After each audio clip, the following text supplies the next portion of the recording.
Somebody turn on the AC, because it's Angel Caruso. Hello and welcome back.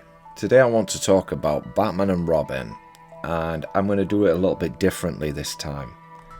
I'm going to talk about everything good about Batman and Robin, and then I'm going to talk about everything bad, so the pros and the cons, but separately. So I'm going to praise everything good about Batman and Robin. Let's begin. At the time, I thought the intro sequence was pretty good. I like the font, I like the music, I like that part. This is hard. Michael Gough is back. Do try and bring this one back in one piece, sir. As Alfred. I like that.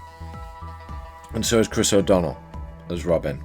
I like that. I like the design to the Robin costume. That's good.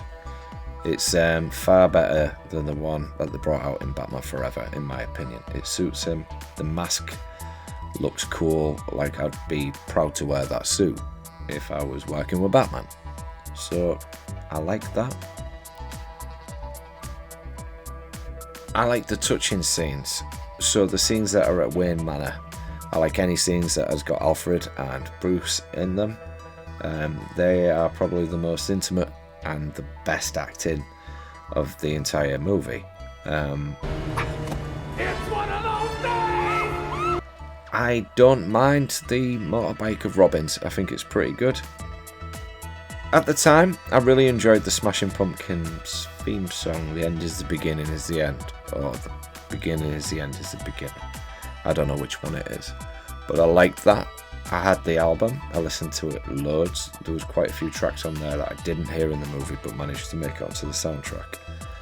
And that album pretty much played all the way through 1998 and probably 1999. It was one of those albums that just had a nice, varied, decent amount of tracks on there.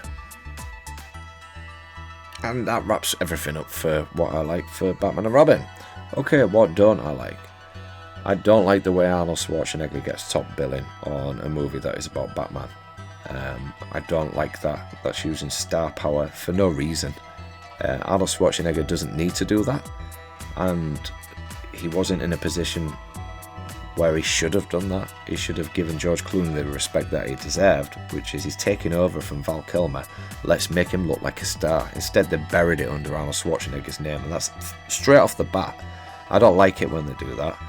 The villain is the side character. The star of the movie is George Clooney. You don't need to put Arnold Schwarzenegger. If you do, you've already got problems with your ticket sales. That is a huge indicator, as if to say, look at this big star we've got, because this one's mediocre. It's not enough for me. Okay. The entire museum scene from start to finish is absolutely horrific. I kind of like it when they are falling, kind of. But then the special effects absolutely ruin it for you, that the believability just becomes like zilch.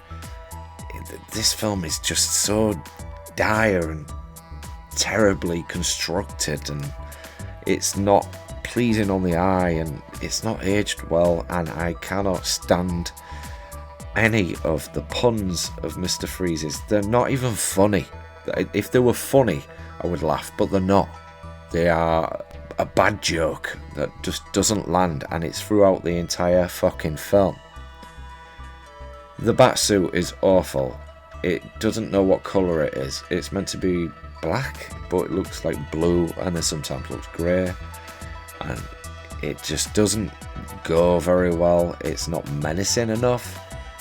It's ill-fitting. The Batmobile is shit to look at, even though it's a brilliant design. All the lights make it look ridiculous, like it's come straight from Wish.com, and it's shiny and it's plasticky and doesn't look like it could stop a bullet.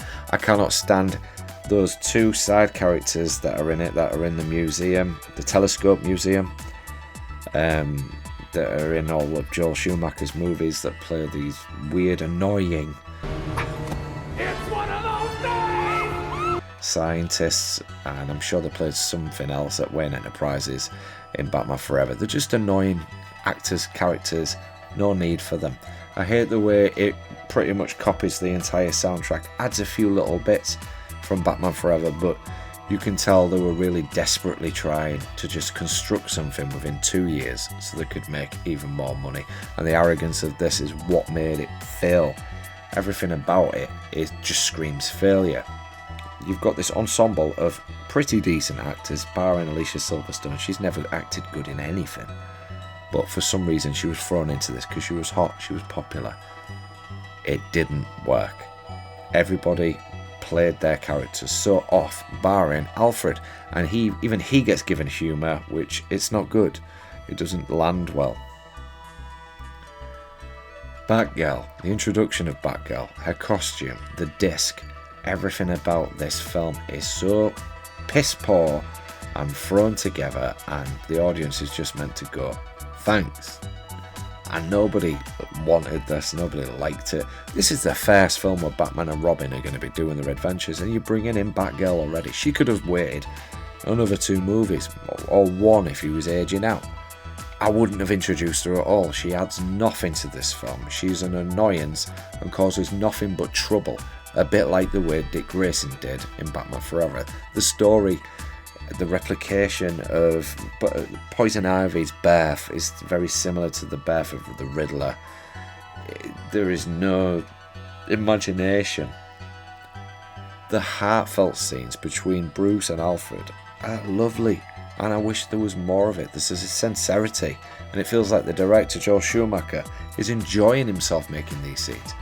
But then you get all of this cartoonish, crappy light show where you've got blue lights, purple lights, green lights everywhere, and it's ghastly on the eye, and nobody likes to see it, and rewatching it is painful. So those are the cons of Batman and Robin. Not to mention R. Kelly's on there singing Gotham City as the credits roll. So I'm just going to leave that one there. Somebody turn on the AC, because it's Angel Caruso.